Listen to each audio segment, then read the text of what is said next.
آج ہم بات کریں گے تاریخ کے ایک ایسے کردار کے بارے میں جو اپنی عظمت اور اپنے سخت فیصلوں کی وجہ سے ہمیشہ یاد رکھے جائیں گے۔ یہ کہانی ہے مغلیہ سلطنت کے چھٹے اور آخری طاقتور شہنشاہ محی الدین محمد، جو عالمگیر اورنگزیب کے نام سے مشہور ہوئے۔ آپ کی اسکرین پر ہم مغلیہ دور کی شاندار عمارتوں اور ان کے فن کو دیکھ رہے ہیں جو اس عظیم دور کی یاد دلاتی ہیں۔ اورنگزیب عالمگیر، وہ شہنشاہ جنہوں نے تقریباً نصف صدی تک برصغیر پر حکمرانی کی اور سلطنت کی حدود کو سب سے زیادہ وسیع کیا۔ ان کی پیدائش 1618 میں ہوئی اور وہ شہنشاہ شاہ جہاں کے بیٹے تھے۔ ان کی زندگی کا آغاز ہی تخت کے لیے سخت جدوجہد سے ہوا۔ اپنے والد شاہ جہاں کی علالت کے بعد اورنگزیب کو اپنے بھائیوں، خاص طور پر دارا شکوہ کے ساتھ ایک شدید جنگ لڑنی پڑی تاکہ وہ تخت پر قابض ہو سکیں۔ اورنگزیب اپنی ذاتی زندگی میں بہت پرہیزگار اور مذہبی اصولوں کے سخت پابند تھے۔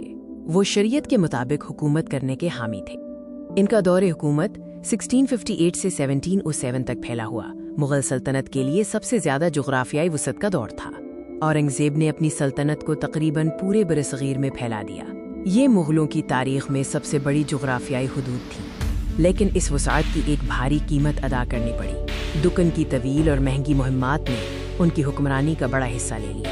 انہوں نے کئی اہم حکومتی اور مذہبی اصلاحات کی۔ انہوں نے سادگی کو فروغ دیا اور ریاستی خزانے کو ذاتی عیش و عشرت سے دور رکھا۔ ان کا سب سے بڑا کام فتاویز عالمگیری کی تدوین تھا، جو برصغیر میں اسلامی شرعی قوانین کا ایک جامع مجموعہ بن گیا۔ 1679 میں انہوں نے غیر مسلموں پر جزیہ ٹیکس دوبارہ عائد کیا، جس پر بہت تنقید ہوئی اور اس نے سلطنت میں کشیدگی پیدا کی۔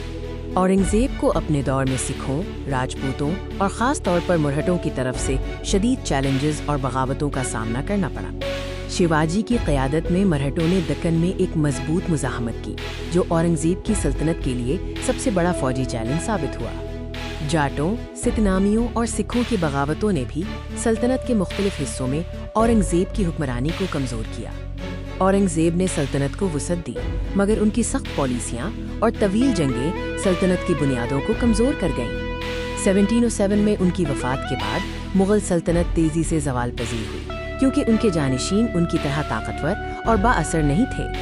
دکن کی طویل جنگوں نے خزانے کو خالی کر دیا تھا اور اندرونی بغاوتوں نے مرکزی کنٹرول کو کمزور کر دیا، جس سے مغل سلطنت کا زوال شروع ہوا۔